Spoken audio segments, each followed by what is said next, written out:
This is Dave Frank coming at you live from the Miles Cafe in the heart of New York City. This is our 5th Ustream Internet Masterclass. I want to thank you all for the support that you've been giving me for this program so far.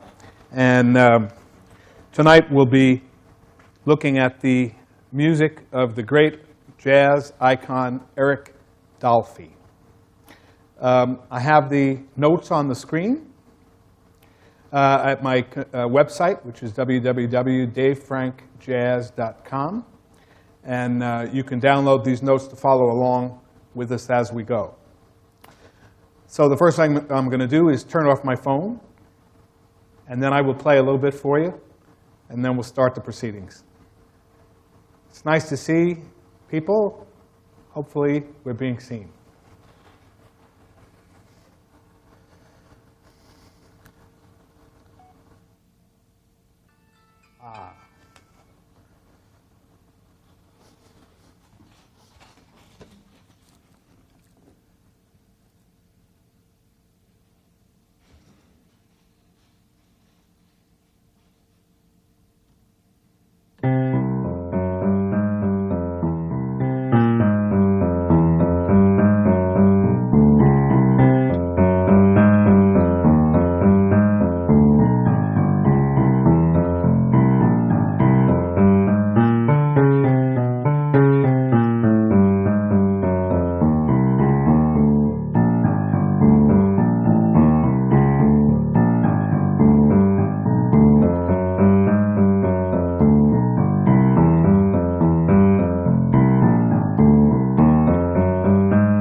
the same thing just a little bit faster, and then we're going to get to our subject.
Okay.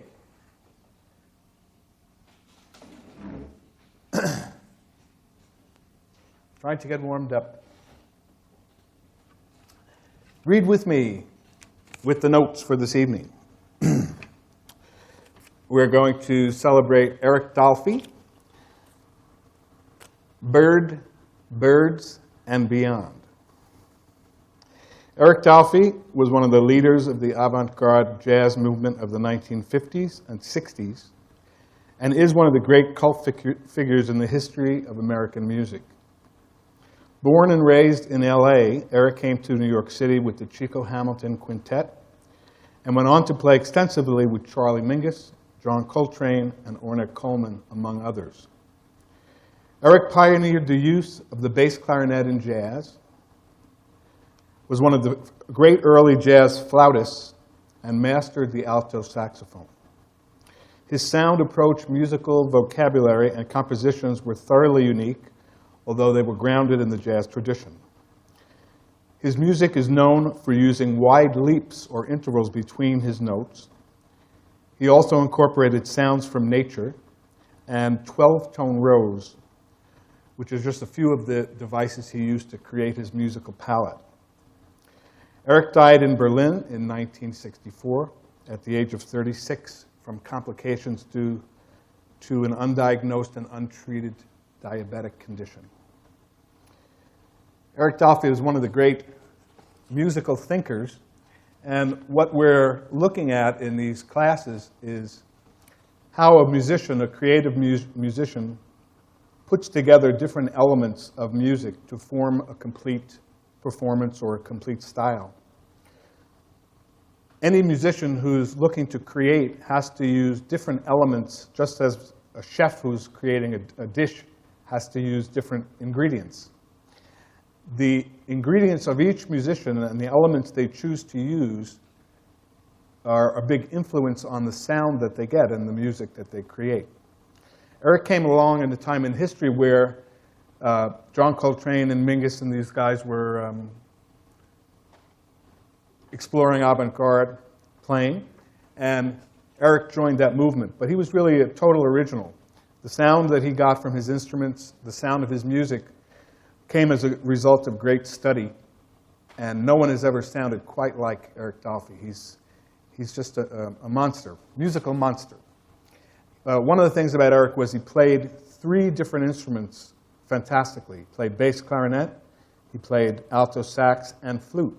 He was the first person to bring the bass clarinet into jazz, and he made it sound absolutely fantastic in a way. He got sounds that no one ever heard before out of the bass clarinet. He was an incredible alto sax player, and he was one of the first great jazz flautists. And each of those instruments is a very different, needs a different embouchure and a different approach. And people that play the bass clarinet, for example, say that they can't imagine having to play any other instrument because the bass clarinet's embouchure is so unique. And to change that to play a different saxophone or a flute is a huge task. And Eric could do it perfectly. So let's look at some of the elements of his style. He has a very unique style. There are those musicians that you know who they are as soon as you hear them, and Eric is one of those guys. He used frequent use of wide intervals from a 4th to 3 octaves wide in his improvised line. This is really significant. So if you're playing a melody, the distance between the notes of the melody is called an interval. And most times in music, the intervals are generally small, generally about a step or 2, maybe 3, possibly 4 steps apart. A typical melody, again, would be...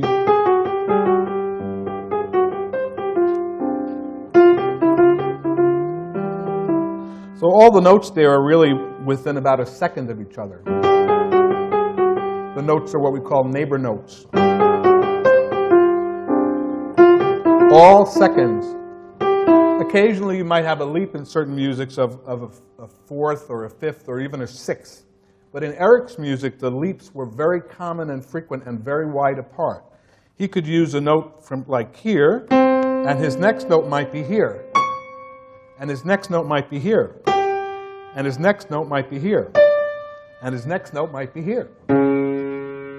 And that was completely revolutionary, and still I don't think there's anyone who's played quite like he did with the use of these wide intervals. That was a really big part of his original sound. And we'll hear that in some of the examples we'll see tonight. Another very interesting element that Eric used in his playing is sounds of nature. And he used to like to go with his flute and saxophone and clarinet. He used to like to go into the forest and play for the birds. And he would insist that the birds were speaking back to him. And in his music, you can hear very clearly the use of bird and animal calls, cries, shrieks, and he integrated that into his jazz melody. And that's something that's really unbelievable. And if you listen to birds singing, as we will, birds singing don't necessarily sing diatonically. You don't almost never hear a bird singing that way unless it's a cockatoo or something that's been trained. In nature, the sound of birds is very dissonant. And Eric used that dissonant sound of nature in his jazz and was able to integrate it with the styles that came before him. And that was really an accomplishment, amazing. He used 12-tone rows, which I'll explain a little later, which is a classical technique that was started by Arnold Schoenberg. And he used that in jazz composition and improvisation. And that's one of the things that gave his melodies a very modern and unusual sound. When we say his music is grounded in the tradition, we mean the tradition that came before Eric was bebop and Charlie Parker, and Charlie Parker was Eric's strongest influence. And you can hear that music in his music. And we did a master class on Charlie Parker a few months ago, and I'll be referring to that a little bit tonight. And you can see how he used some of Charlie Parker's music, but took it way out. He had a record called Way Out. Is it Way Out or Far Out? I'll check it. But his music was both way out and far out. He used long eighth-note phrases followed by swooping sounds of 30-second notes. It might be like a blur. So the basic unit of rhythm, if the beat is here, 1, 2, 1, 2, 3, 4, the basic rhythmic unit was a swing eighth-note flow.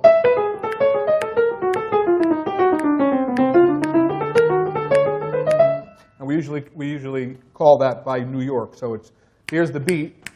New York, New York, New York, New York, New York, New York, New York. So that's the general rhythm of his lines, but then he would speed it up into what we call a blur.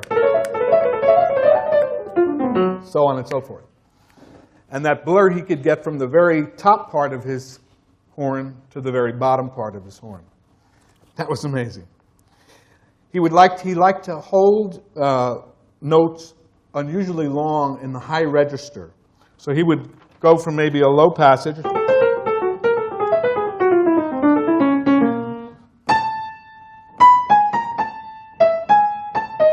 and then go back to swing.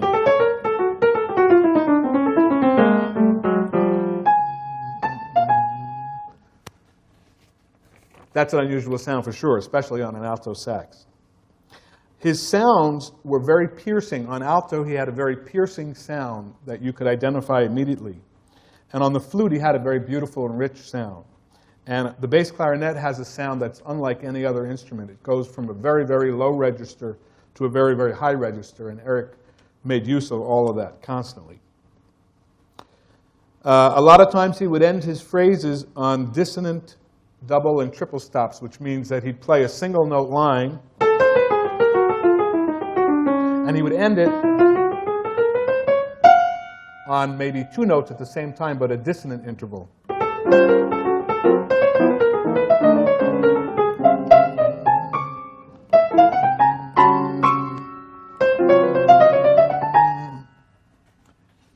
Especially in group situations, that was very effective. He would always be very conscious about the rests he was using, and he would leave long rests at times and short rests at other times. And you can see that he was using the rests in his music much like someone who is reading poetry uses the space in the music. So if you're reading poetry, you wouldn't say, for example, to be or not to be, that is the question, whether 'tis nobler in the mind. You would give it pauses, and the pauses would be very meaningful. So you might say, to be or not to be. That is the question. In music, it's the same kind of thing, where you can play a solo, play a line, and then the pause is very important. And Eric would be very conscious of those. We'll hear all this. And he would also found a way to get human speech patterns into his playing. So his playing was very organic from a human and also from a point of view of nature. It made use of the music that came before him, specifically the music of Charlie Parker and other bebop guys. It made use of 20th century styles of music. So he took all of these elements and he made his musical palette a complete palette, utilizing each of these different elements in different ways. So we're going to hear a little bit of that in all of the music that we hear tonight. But it's good to understand when you're starting to study a musician, especially as complex and modern as Eric Dolphy, it's helpful to have some reference points so you know what to listen for. And when you do know what to listen for, it makes it much more interesting and even fantastic. If you might listen to it without having those point of references, it might be totally mystifying. So the first thing I'm going to play for you are some sounds of nature that Eric incorporated into his music. And the first one is the sound of a goose. So we're going to watch a video, a short video, and what I would like you to listen to is the sound that the goose makes. Now, this is a very interesting video. It's a video of a goose who has a very weird kind of relationship with a dog. Check it out.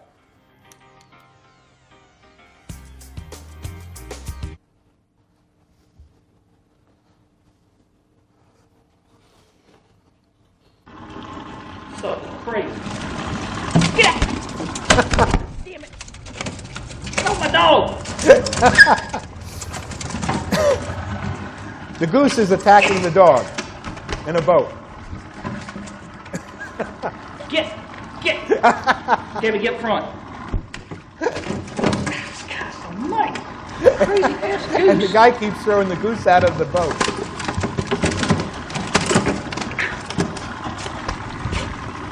Now, listen to the sound the goose makes. You got that? And the goose keeps coming back in the boat, and the guy keeps throwing it out. You suck! God damn it! Get! We'll have a little more goose calling. There it is.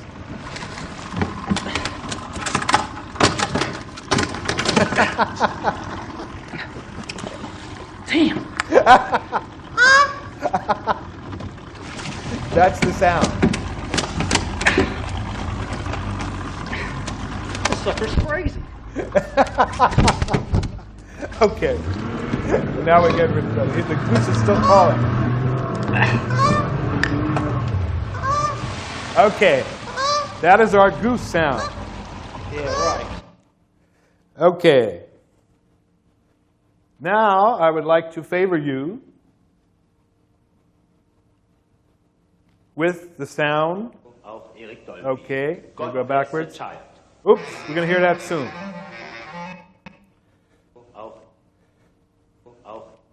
Okay. Technical beauties.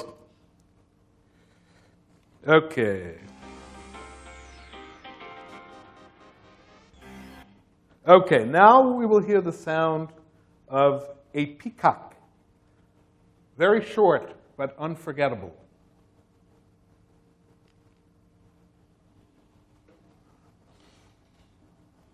Oops, we just forgot it.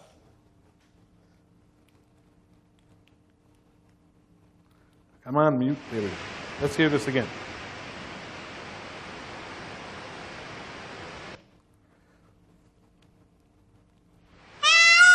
Ah, beautiful. Let's hear that again. That is a beautiful sound. And we will hear it duplicated in just a second. That is a peacock.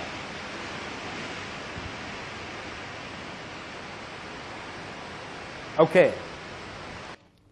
Beautiful. Now I will play for you the sound of the goose, the sound of the peacock, and then the beginning of the first solo that we're going to hear from Eric Dolphy. Okay?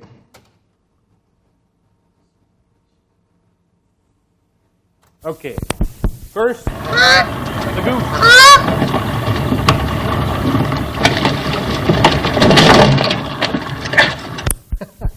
Then the peacock. Now we're going to hear the beginning of Eric Dolphy's solo on 2-4-5 blues.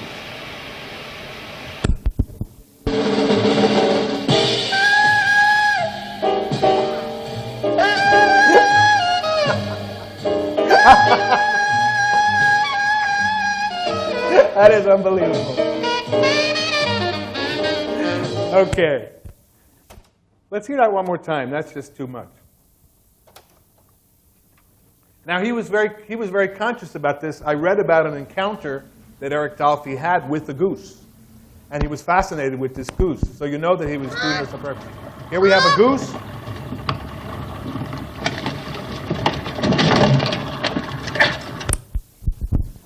Now a peacock.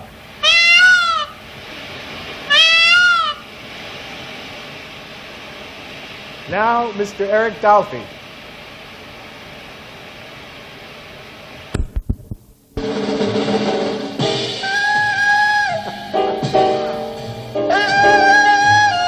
He captured it perfectly.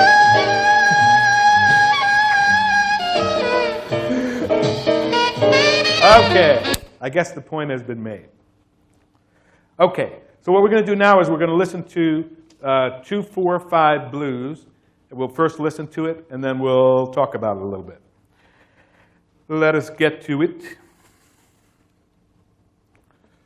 Okay, do your thing, man. Here we go.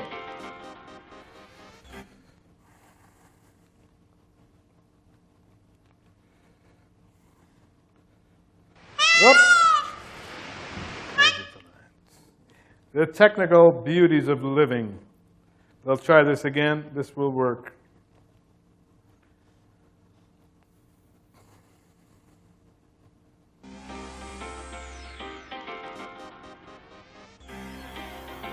Go. 2-4-5 blues.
That was a wild solo.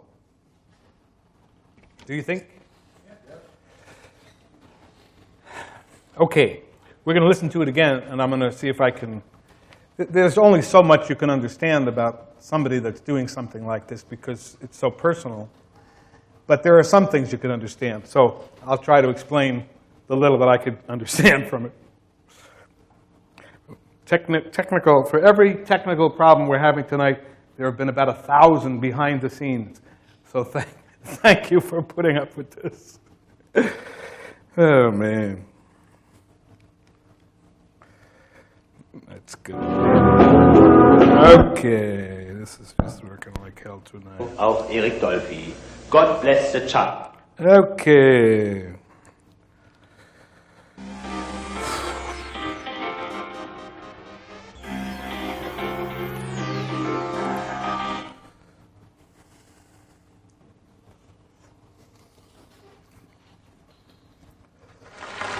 Okay.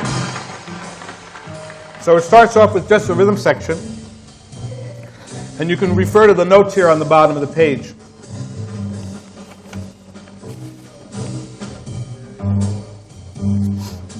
And you'll see the different elements of the palette that he's creating.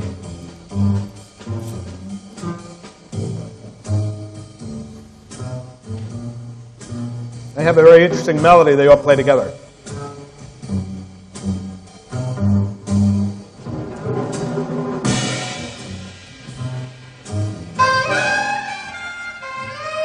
Even in the melody, you can hear the bird sound with very wide intervals.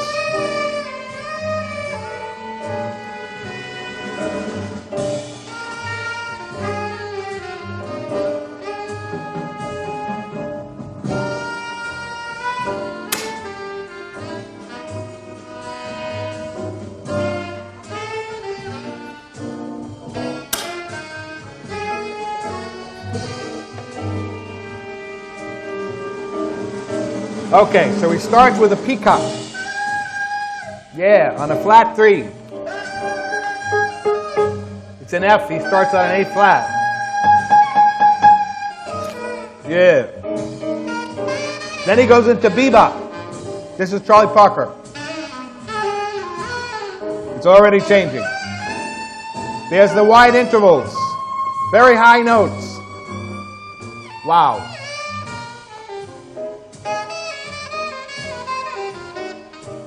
Yeah.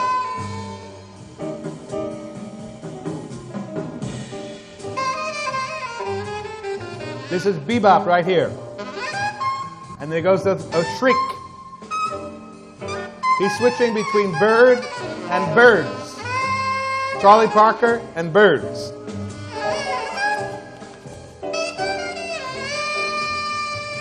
Yeah. He has long swoops all the way from the top to the bottom. This is called a pulsing note. All these elements are put together.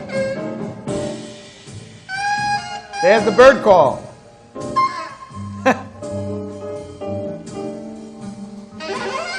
There's a shriek. All the way from the top to the bottom of the horn. This is like an animal sound.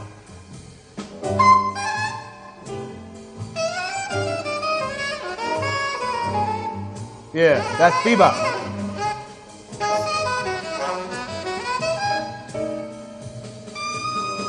High, high, high, high note. And he ends with a bird call.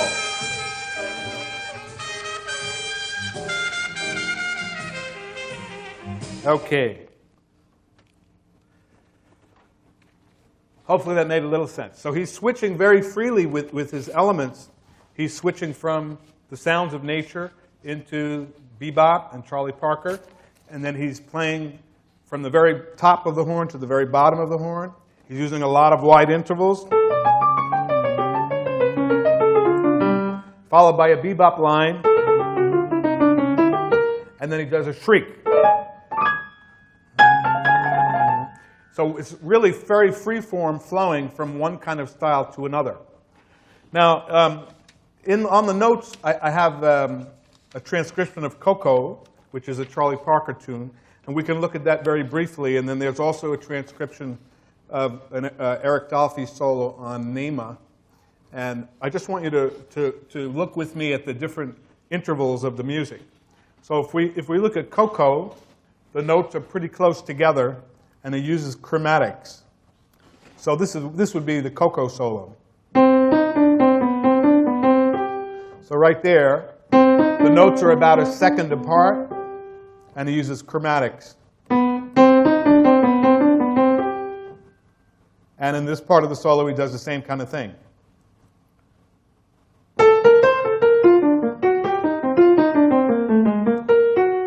So the notes are close together. He uses maybe an arpeggio, a little chromatic here, okay, and then he does a bit of a leap here. So what we see in Charlie Parker's music is that the notes are very close, generally, and that he uses chromatics and chord tones. When we look at Eric's solo on Nema, we can see in line number 1, the first note is F sharp, the second note is E, and the third note jumps down an octave to a low E. And a little bit later in that measure, he has an A, F sharp, B, F sharp, all the way down to a low E, B, E, F sharp. So this is this particular measure, one measure.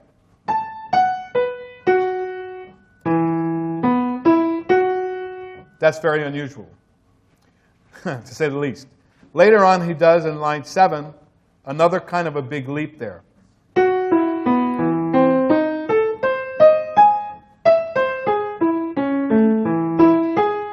And this is using some of the 12-tone row that we'll be studying. But just in terms of the width of the intervals is what's so interesting here. One more time on line 7.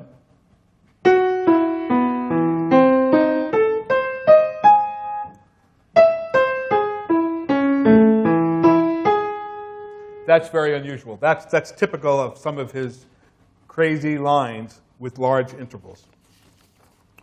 Okay, hopefully this is making sense.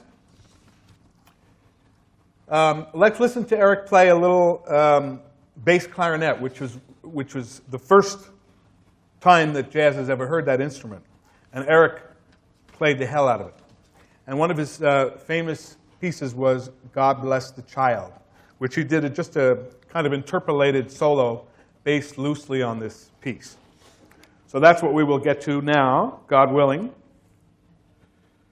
Okay.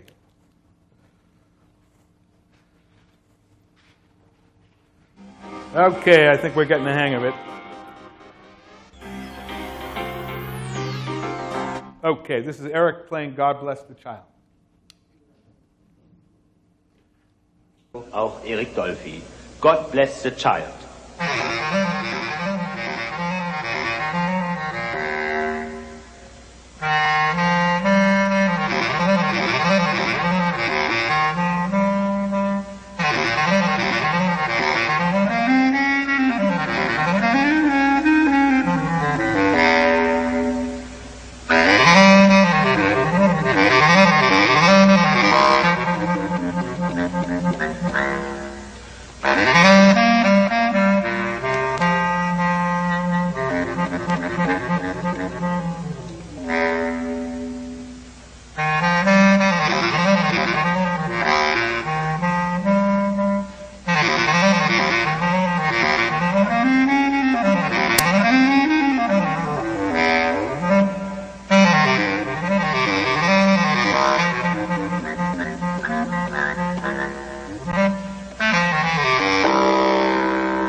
beautiful sound.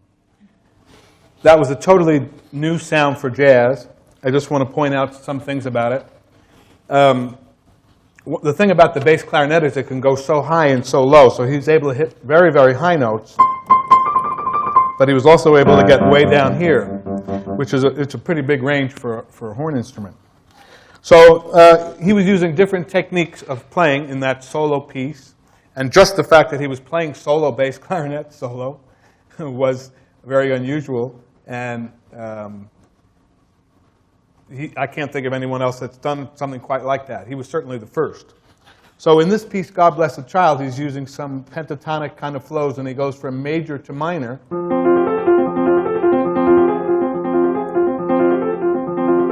Which is kind of an interesting sound. Just to go directly from major to minor is unusual.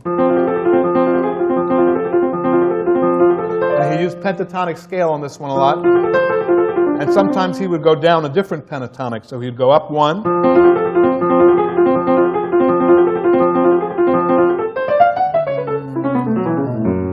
And he would do this thing where he would start at the way top of his horn and go way to the bottom, sometimes with these large leaps.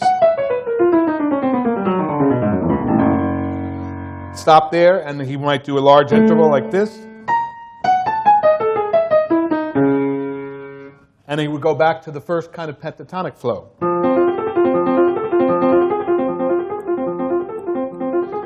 And he would follow that up with kind of a very bluesy or melodic little fragment.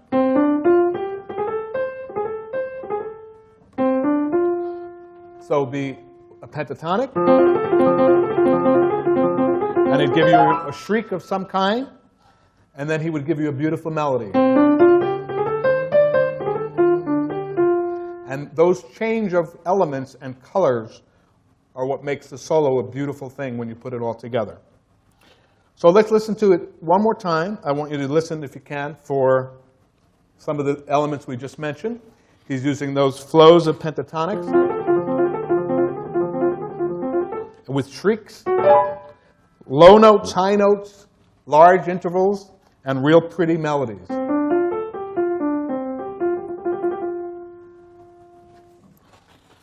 Let's see if it makes more sense this time for you. Okay, I think we're getting the hang of this.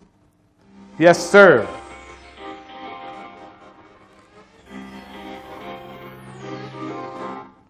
Okay, God Bless the Child. Auch Eric Dolphy. God Bless the Child. There's the pentatonic flow.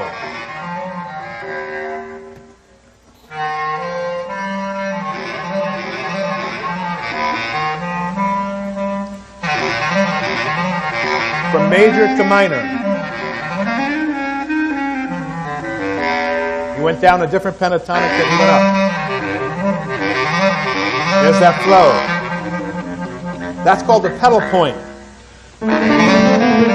He's hitting one note at the same, and then he hits others.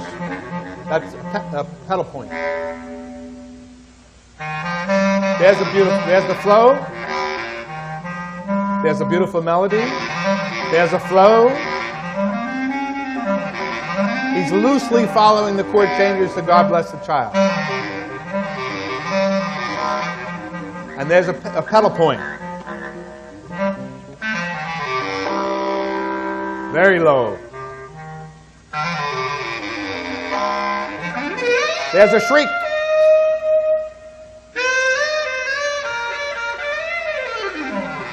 Yeah. Now there's a staccato passage.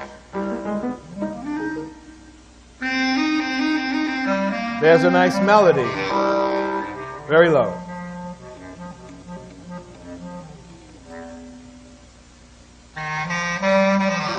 There's a pentatonic flow, major to minor.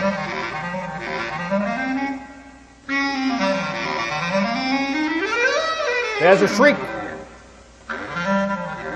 pentatonic flow. Bird call, beautiful melody.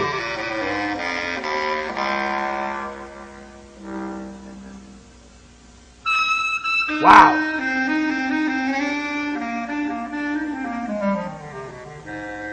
This almost sounds like a cartoon a little bit. Like a Carl Stalling kind of cartoon, sometimes.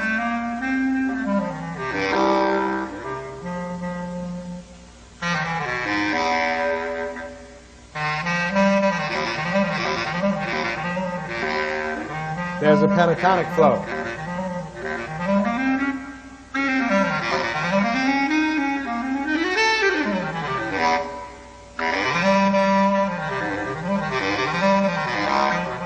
There's the pedal point.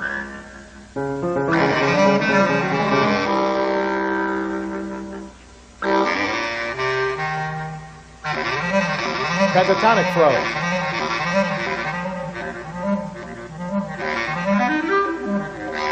Yeah.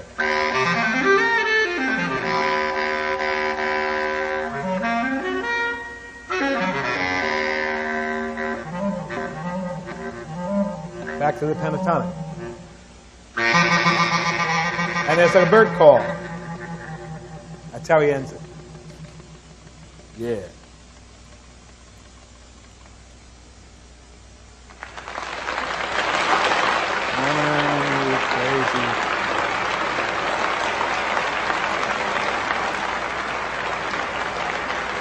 Okay. Remote control, I'm going to fire after the show. Can you hear that a little bit? That's beautiful music, man. Okay, let's hear some more. Now we're going to listen to two of the great modern jazz giants playing together. And this is John Coltrane and Eric Dolphy playing My Favorite Things. There's so much interesting to listen for. I do have the flow of the arrangement here on the notes. And the arrangement is real interesting.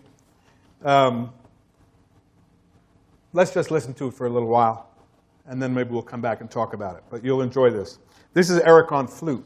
So far we've heard Eric on alto, on bass clarinet, and here he is playing beautiful flute. And he was one of the first jazz flautists of all time, and what he did with the instrument is still unmatched.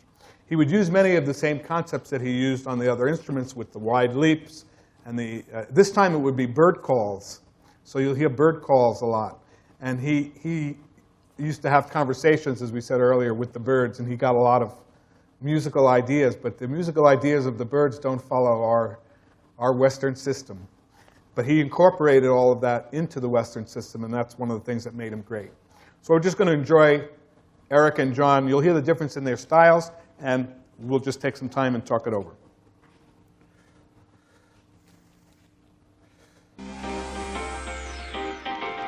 It's like we're at the movies with that song.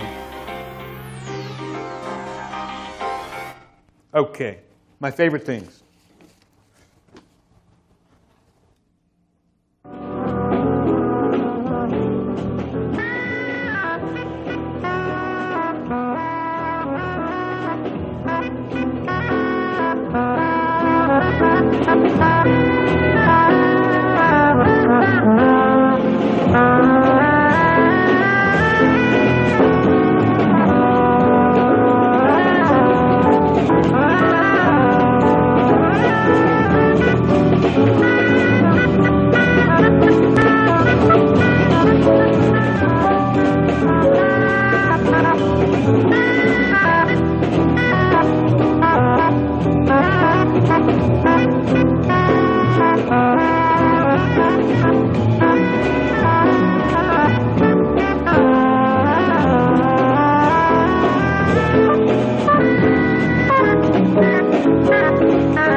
Please work.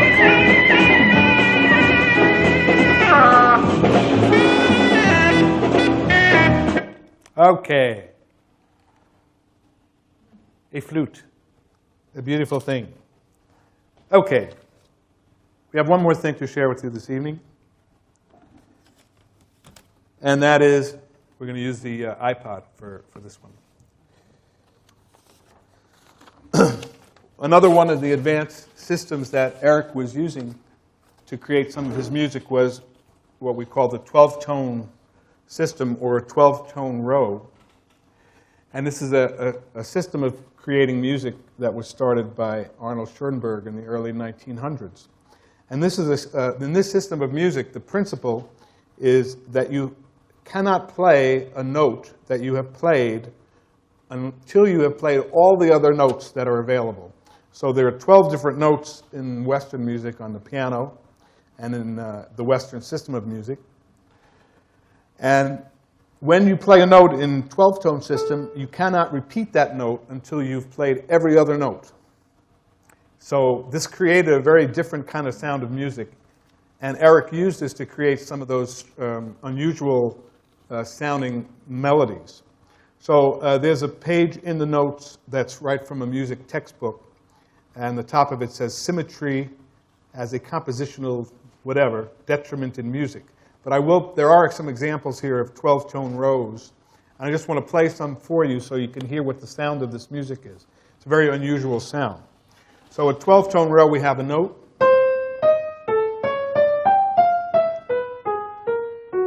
That's a series of 12 notes. And you don't repeat any of the notes until they're all repeated. Now what Eric did is he took these kind of melodic concepts and he put a jazz swing to it. So it might sound like this.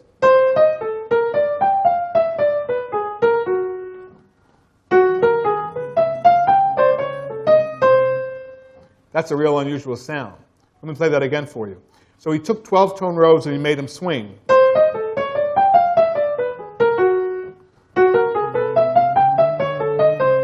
A lot of times he would end on, so it would sound like this.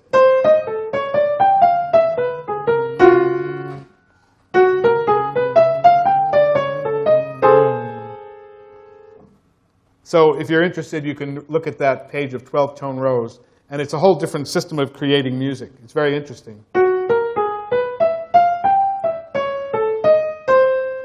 That's far out, man. So now we're going to listen to our last tune for the evening, which is going to be Iron Man. And you'll hear how Eric uses these crazy combination of notes to create his melodies and improvisations.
Okay.